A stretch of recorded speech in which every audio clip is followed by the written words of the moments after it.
नारी रिझावत पुरुष को, पुरुष बसी सो होए। बड़ी परस्पर लाग है, जीव विकल रह रोए। नमस्कार दोस्तों, मैं अविनाश दास रेशनल कबीर यूट्यूब चैनल में आप सबका हार्दिक स्वागत करता हूं। साथियों, यदि चैनल को सब्सक्राइब नहीं किए हैं तो सब्सक्राइब जरूर करें, शेयर करके अपने सभी ग्रुपों में सभी मित्रों तक पहुंचाएं। बेल आइकन को प्रेस करें, ऑल नोटिफिकेशन ऑन रखें ताकि हर नया अपडेट आप तक पहुंच सके। लाइक और कमेंट जरूर करें दोस्तों। जैसा कि आप जानते हैं, रेशनल कबीर यूट्यूब चैनल किसी भी जाति, धर्म, संप्रदाय या व्यक्ति विशेष को आहत पहुंचाने के लिए क्रिएट नहीं किया गया है। इस चैनल का उद्देश्य है दोस्तों, जन जन में वैज्ञानिक सोच और तर्कशील बुद्धि का विकास करना और देश को उन्नति की ओर आगे ले जाना। मैंने एक सतगुरु कबीर साहब की, सतगुरु राम रहा साहब की एक साखी आपके सामने रखी है। ये पंचग्रंथी नाम की किताब में है दोस्तों। इसका मैं संक्षेप में अर्थ करता हूँ, फिर आज के विषय पर चलते हैं।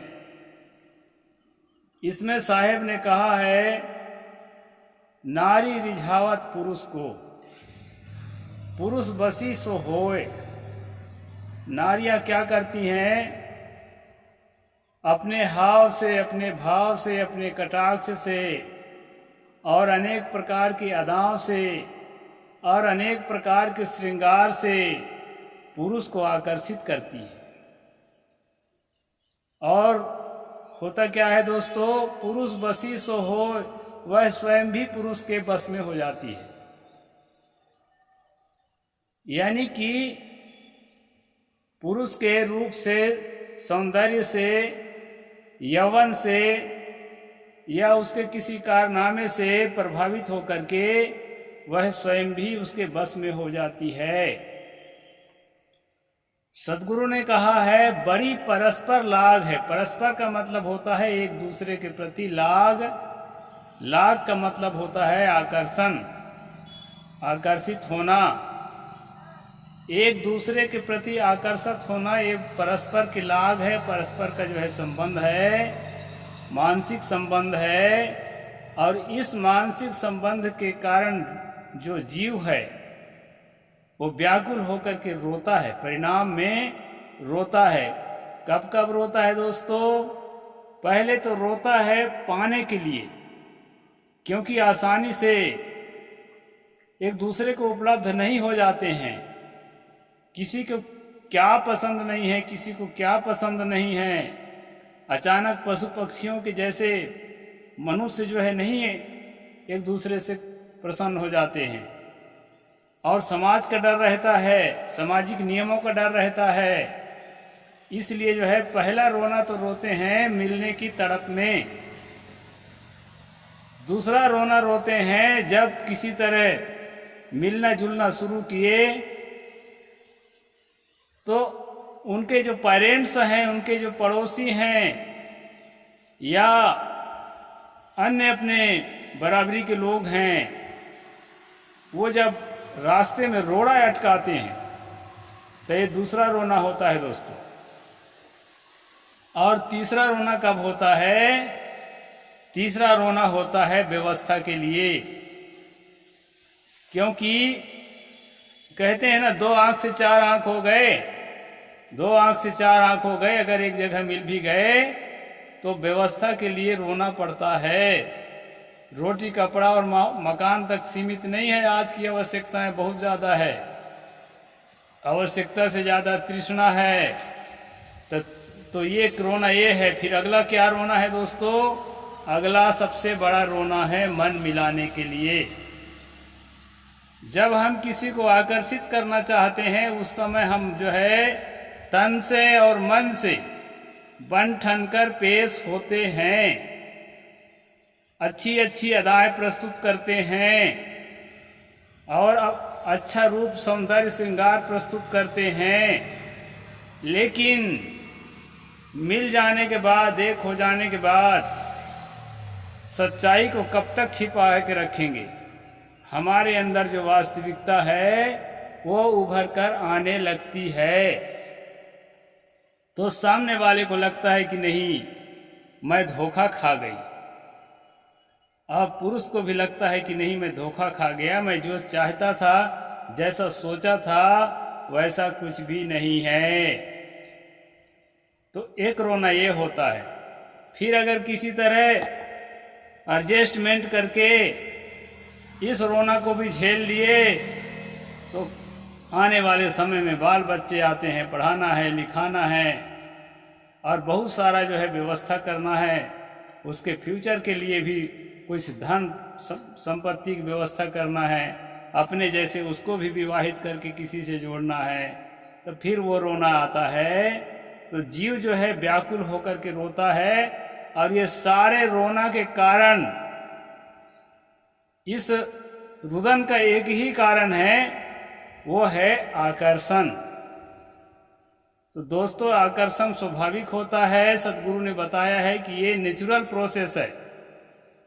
इसके लिए किसी को रोड़े अटकाना भी गलत है और किसी को दोष देना भी गलत है कि तुम बंठन कर पेश हुए थे और अभी जो है तुम्हारा पोल पट्टी खुल रहा है। वो बंठन कर हर व्यक्ति पेश होता है, क्योंकि किसी तरह प्राप्त करना रहता है। अब प्राप्त होने के बाद अच्छाई और बुराई दोनों सामने होती हैं, केवल बुराइयां नहीं होती हैं, अच्छाइयां भी उसके अंदर होती हैं। तो इस प्रकार दोस्तों, ये जिंदगी का रहस्य है।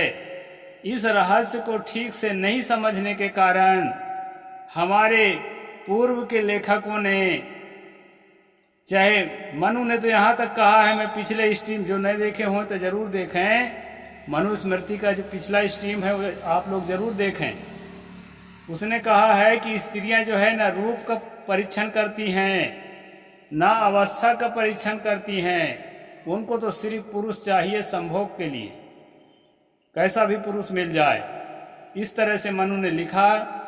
तो मनु ने इसलिए लिखा दोस्तों, उसको ऐसा लगा, लेकिन उसको ऐसा नहीं लगा कि यही हाल पुरुषों का भी है। पुरुष का मन भी ठीक उसी तरह होता है। वैसे ज्यादा आक्रामक तो पुरुष ही होते हैं। महिलाओं को आक्रमण, प्राकृतिक रूप से भी महिलाओं को आक्रमण करते, वासनात्मक आक्रमण करते बहुत कम पाया गया होगा, मेरे ख्याल से नहीं पाया गया होगा। लेकिन पुरुषों का जो है वासनात्मक आक्रमण जग जाहिर है। जितने गैंग रेप होते हैं, जितने रेप होते हैं और जितने धोखाधड़ी होते हैं महिलाओं के साथ, उसमें ज़्यादातर पुरुष ही अपराधी पाए जाते हैं। इसलिए साथियों, मैं इस वीडियो के माध्यम से बताना चाहता हूं कि ये नेचुरल प्रोसेस है। वासना जो है नेचुरल प्रोसेस है। इसमें किसी प्रकार स्त्री या पुरुष दोषी है ऐसा मैं नहीं मानता, क्योंकि पूर्व के जो पुरुष लेखक होते थे, जैसे तुलसी गोसाई होते थे, उन्होंने लिखा है, विधि उन नारी हृदय गति जानी, सकल कपट अघाव गुण खानी। कि बनाने वाला विधाता ब्रह्मा भी स्त्रियों के हृदय को नहीं परख पाया, क्योंकि संसार में जितना पाप है, संसार में जितना अवगुण है, संसार में जितना कपट है, वो सारा के सारा एक स्त्री के हृदय में रह रहा है। ऐसा जो है तुलसी ने अपनी लेखनी में लिखा। तो दोस्तों, क्यों लिखा? क्योंकि उसको जो है ऐसा महसूस हुआ। ऐसा महसूस इसलिए हुआ कि अपनी ओर झांक कर नहीं देखा। ऐसा होता है, दोष दोनों तरफ होते हैं, दोनों तरफ से धोखा मिलते हैं, दोनों तरफ से जो है इस तरह से नाइंसाफियां होती हैं।